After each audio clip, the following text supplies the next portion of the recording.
You mentioned the frustrations that Brady and Greg Olsen would be feeling watching that. When you retired, did you have that same mentality? Was the media already lined up for you and coaching, or were you? Yeah. What was your mentality when you had to hang up your cleats? Well, I would imagine for each end of it, it's all relative. For those guys, they're thinking, well, I'm a Hall of Famer. I'm going to get another ring. For me, it's like 10 years of it. I'd love to be, for different reasons. I mean, more people care about Rodgers and Brady retire than me. But in my own little world, I'll tell you when I knew, too, Jess. I was driving out to practice in the spring after my 10th year. We were going out to like mini camp. Oh, the off-season workouts. Mm-hmm. And I walked into the gate, and I thought, and I'm a football and a sports junkie, but I thought, this feels like work. And that's the first time I ever said that. And I thought, when that starts to happen, because I had a broadcast journalism degree, and I'd worked stuff in the offseason. I knew what I think I wanted to do, but you'll never get it back. You never get that locker room competitive. Once you leave that, it's not, maybe if you're a coach, but you never get that. Even a coach doesn't get to put his hands on the football and go play.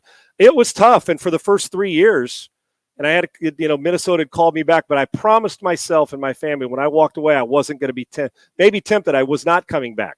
Now, they're not craving for me like they were Brady, but and ironically, 2 years in a row in Minnesota, they got hurt and I knew the system. So Brian Billick and Denny had called and said, Sean, you want to come back? And I said, I'm tempted, but I can't. I promised myself I wouldn't.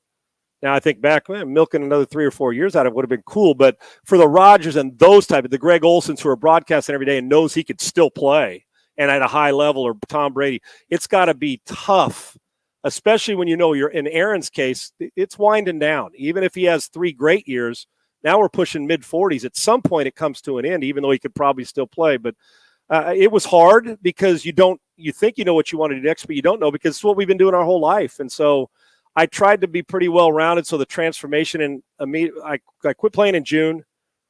August, ESPN hired me. So I was 2 months. So I hit the ground running and was doing college football and NFL Live 6 months after that in Sports Center. So I was fortunate, but I know a lot of guys don't know what they want to do. And then 2 or 3 years removed, they're missing the competition. You're like, now I got to go be an entry-level worker somewhere at 35 when you were a star in your sport, if you're Aaron Rodgers or Brady. But that star stuff continues for them. But it great competitors, which I still think that I am, I'll always miss it. I don't miss the hits, and I don't miss that. I do miss lining up and putting in a game plan and playing chess against the opponent.